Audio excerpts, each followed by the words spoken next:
ورحمۃ اللہ وبرکاتہ۔ وعلیکم السلام۔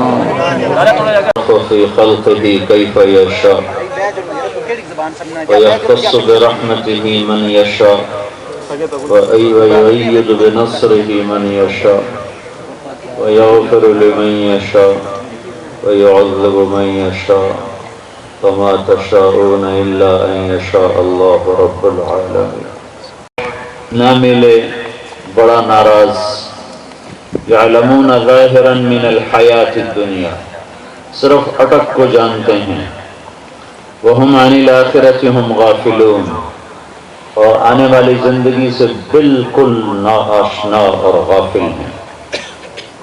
اس وقت ایک جم غفیر ایسے ہی لوگوں کا ہے جن کے سامنے یہ مٹ جانے والا جہان ہے، جس کا بنانے والا خود بتلاتا ہے کہ اس کی حیثیت اس شہنشاہ کے نزدیک ایک ریت کے پانی کی ہے، کسراب بقیعہ یحسبہ الظمآن ماء حتی اذا جاءہ لم یجدہ شیئا۔ جب اس کے قریب آتے ہیں یہ ساری دنیا، 6 بر اعظم 7 بر اعظم، اس کا سب کچھ ایسا ہے جیسے تم ریت میں پانی دیکھو اور اس کی طلب میں دوڑ لگاؤ، سمجھانے والا تمہیں بتائے کہ آگے پانی نہیں، فریب ہے اور پیاس پڑے گی، شاید ہلاکت کا منہ دیکھنا پڑے۔ وہ کہتا ہے تمہیں مجھ سے حسد ہے، تم چاہتے نہیں ہو میں پانی کے چشموں تک پہنچوں، میں میٹھے پانی کے مشکیزیں بھروں، تمہیں حسد ہے اس لیے تم مجھے روکتے ہو۔ وہ کہتا ہے مجھے حسد نہیں، میں تمہیں حقیقت بتاتا ہوں۔ پھر وہ چلتا ہے، وہ سراب آگے چلتا ہے، وہ پیچھے دوڑتا ہے، وہ آگے چلتا ہے، پکارنے والوں کی آوازیں پھر اس تک پہنچ نہیں پاتی، پھر اس کی اپنے احساسات و جذبات کی صدائے باز گشت ہے اور اس کی دیوانگی بڑھتی جاتی ہے، یہاں تک کہ مہلت ختم ہو جاتی ہے۔ جو لوٹ آئیں تو کچھ کہنا نہیں، بس دیکھنا انہیں غور سے، جنہیں منزلوں پہ خبر ہوئی کہ یہ راستہ کوئی اور تھا، میں تو کہیں اور آ گیا۔ ایک طبقہ اس طرح زندگی گزار رہا ہے، موت کے بارے میں کہتا ہے ہیہات ہیہات لما توعدون ان ہی الا حیاتنا الدنیا نموت ونحیا وما نحن بمبعوثین۔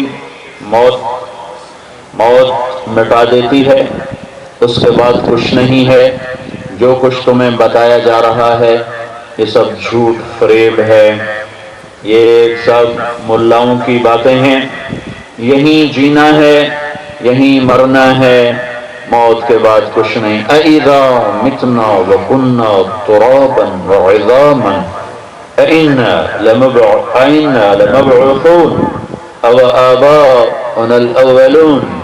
ہمارے باپ دادا قبریں بھی ختم ہو گئے، ہم مر گئے، مٹی ہو گئے، گل سڑ گئے، اٹھ سکتے ہیں، آ جائیں گے، کوئی اٹھائے گا، کوئی ہے، کون اٹھ کے آیا، کب اٹھ کر آیا؟ اِذَا كُنَّا عِظَامًا نَخِرَةً قَالُوا تِلْكَ إِذًا كَرَّةٌ خَاسِرَةٌ۔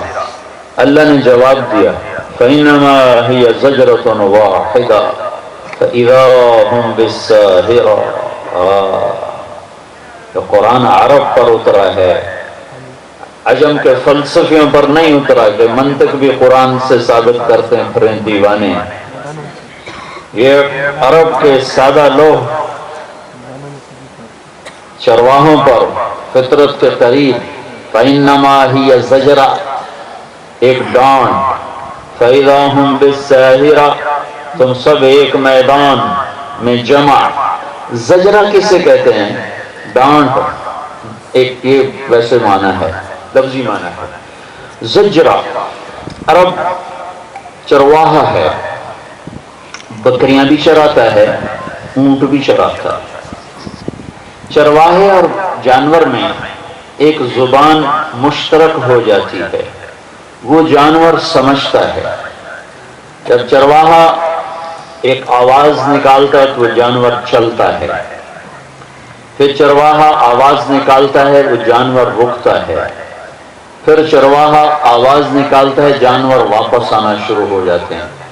شام کو ایک مخصوص آواز نکالتا ہے، اس آواز پر کوئی بکری اس جھاڑی میں، کوئی اس جھاڑی میں، کوئی اونٹ یہاں، کوئی وہاں، تو ایک آواز دیتا ہے۔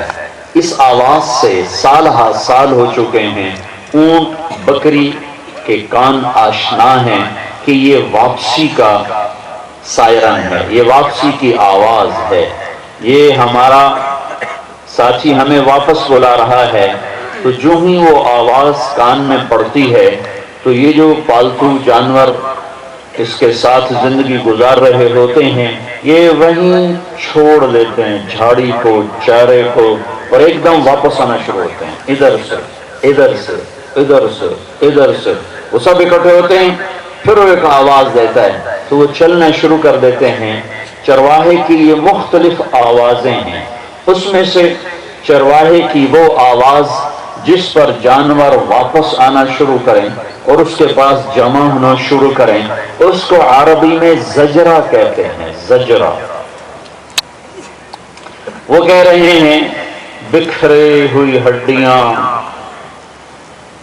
بو سیدھا قبریں، ہوائیں خاک اڑا کے لے گئیں، ذرہ ذرہ بکھر گیا اور ہم بے نشان ہو گئے، مٹ گئے، مٹا دیے گئے۔ اب کون جمع کرے گا؟ اب کون جمع کرے گا؟